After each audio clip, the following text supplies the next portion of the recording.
One night in 1992, a toy boat suddenly rose to the surface of a backyard swimming pool. Rebecca wakes to the sound and looks out her window, noticing the boat floating in the water. She rushes to tell her seriously ill brother that she has found it, but he does not wake up. She promises to retrieve it for him. Rebecca goes outside with a skimmer net and tries to scoop the boat from the bottom of the pool. Each attempt brings her closer to the edge. Suddenly, an unseen force shoves her into the water. As she struggles to stay afloat, she sees what appears to be her mother standing outside the pool calling her name. Rebecca resurfaces, but no one is there. The lights begin flickering, frightening her. She swims toward the edge to climb out, but the boat reappears. Determined, she reaches for it. The moment she touches it, something grabs her leg and drags her under. A voice whispers Temagami as she briefly resurfaces, pleading for help. She is pulled down again, and only her slipper floats back to the surface. In the present, the Waller family searches for a new home. Ray remains in the car listening to baseball news on the radio. A former professional player, he was forced into retirement after being diagnosed with multiple sclerosis. He feels a sharp pain in his head but ignores it when his children call for him. Using his cane, he joins them inside the property. Realtor Kay gives them a tour, but they are unimpressed and decide to leave. On the way home, Ray notices that Rebecca's former house is now for sale.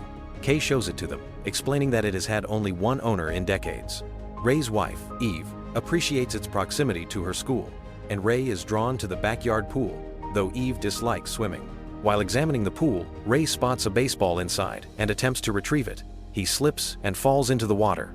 Entangled in the cover and plants, he struggles for air and imagines himself cured and playing baseball again. The vision motivates him to free himself and climb out. Later, Ray visits his doctor, who advises him to engage in low-impact activities such as yoga or swimming rather than intense sports. The couple decides to purchase the house. Soon, the family moves in, and the children enroll at Eve's school. Their daughter Izzy is anxious on her first day but befriends a popular student named Ronan, who invites her to join his swim club. Over the weekend, the family cleans the pool together. Ray reaches into the drain to remove debris, but suddenly cries out when something slices his palm. He pulls his hand out, bleeding heavily, as brown water begins pouring from the drain. They step back in alarm. A pool maintenance worker later explains that the water originates from an underground spring with natural filtration and geothermal heating. Historically, the area was known for wellness centers and healing spas. Once the pool is restored, the family enjoys swimming. Eve tosses coins into the water, and the children compete to retrieve them. Ray performs gentle exercises and notices that the water eases the strain on his body.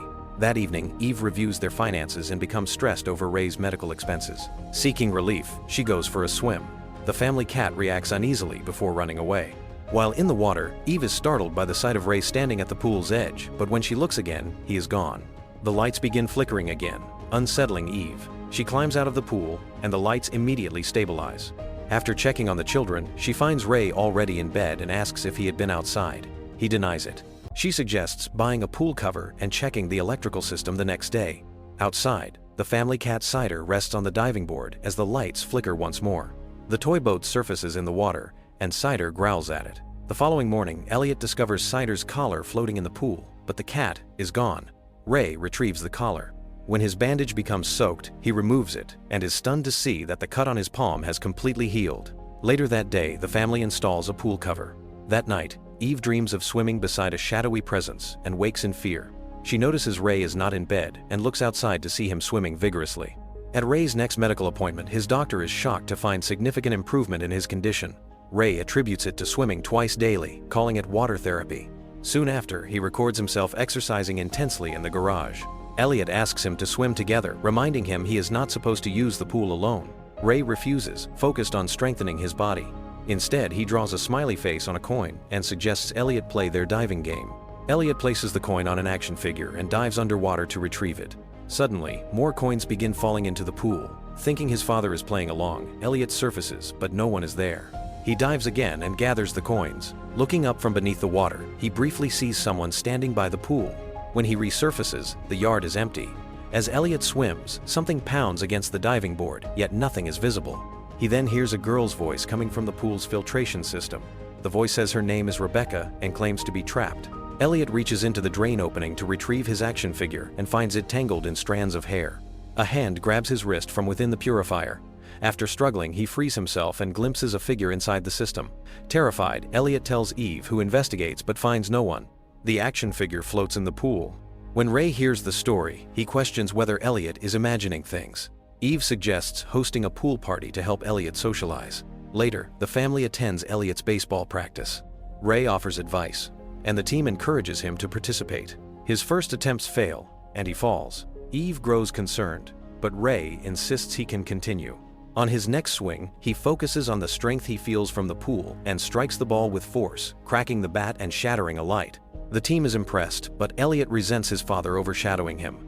That evening, Ray and Eve go out to dinner, leaving Izzy in charge. She invites Ronan over and pressures Elliot to keep quiet. Izzy and Ronan swim and play Marco Polo.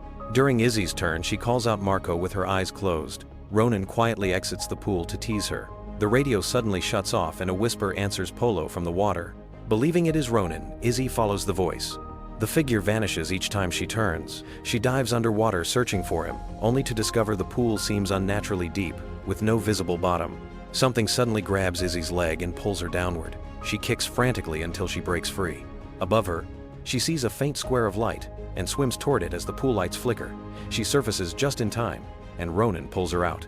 Shaken, she explains that something dragged her under, but Ronan insists she was underwater only briefly and alone the entire time.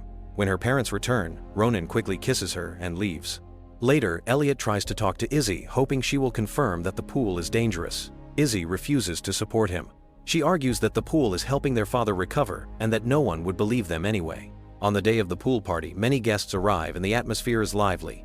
Izzy stays out of the water, still unsettled. Elliot remains in his room and sets up a camera at the window to monitor the backyard.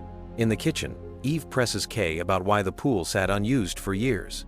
Kay hesitates, but eventually admits that a girl named Rebecca drowned there decades ago. When Eve repeats the name, Kay is surprised she knows it. Outside, a boy asks Ray to sign the baseball he broke during practice. Ray agrees and then invites him into a pool game where adults lift children onto their shoulders. The boy climbs onto Ray's shoulders. They win the game, but Ray gradually sinks lower into the water. A dark substance seeps from the drain and flows into Ray's mouth, overtaking him. The boy pleads to be released, but Ray grips his legs and moves toward the deep end. The boy begins to drown as the toy boat floats nearby. Elliot sees everything through the camera and rushes to alert Eve. The boy's parents notice his hand flailing, and his father dives in, rescuing him just in time. Bruises mark the boy's legs from Ray's grip. Ray remains motionless at the bottom until he is pulled out. Eve performs CPR until he regains consciousness. The party ends abruptly, and police question everyone.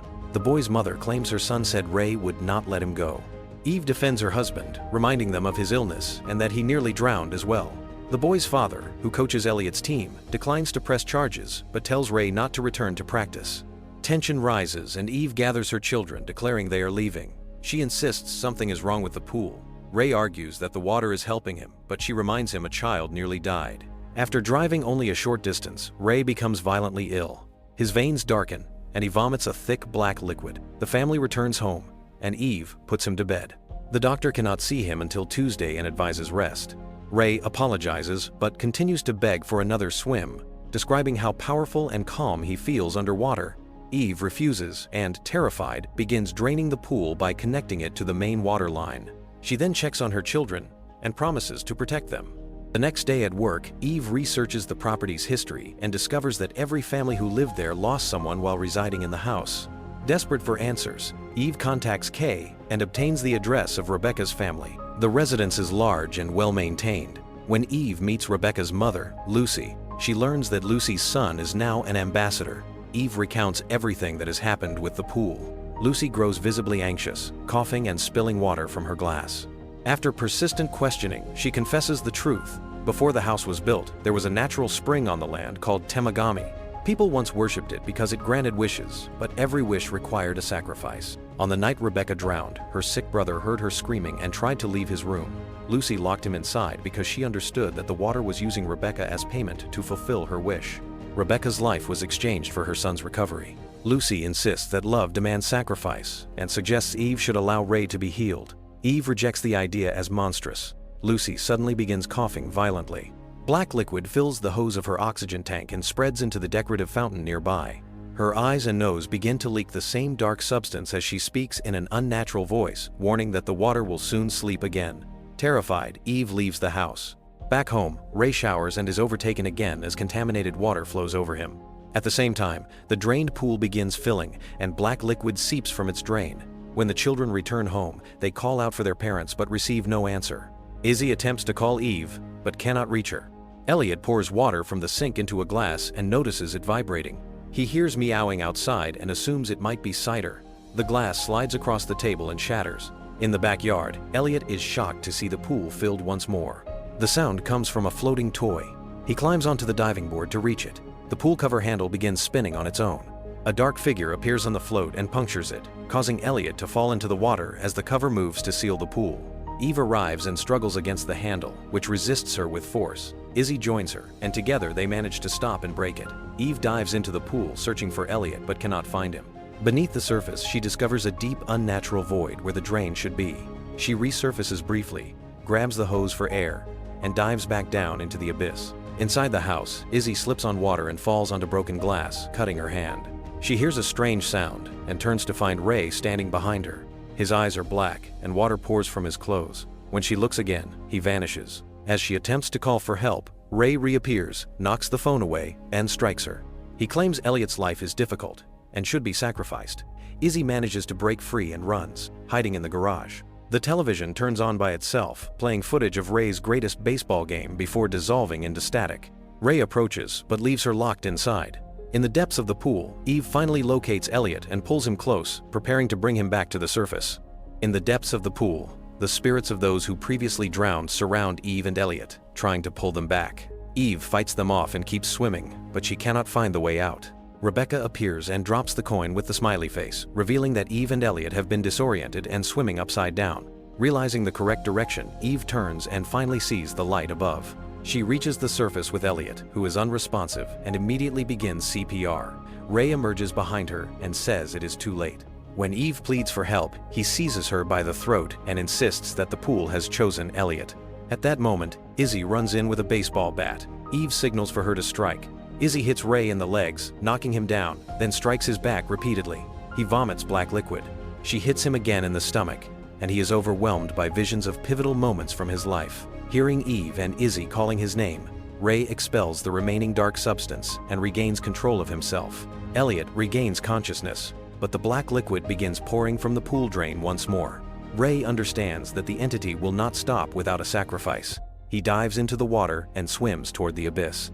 Elliot coughs up the remaining liquid inside him as the darkness in the pool recedes. Ray disappears with it. Later, Elliot watches a recorded message in which Ray speaks about how much his family means to him. Eve returns the smiley face coin to Elliot. She wonders if they should sell the house, but the children argue that the curse would only claim another family and that Ray would not want that. Instead, they decide to fill the pool with dirt and remain in the home, ensuring no one else becomes a victim. Make sure to subscribe and turn on notifications so you can watch more videos like this. Thanks for watching.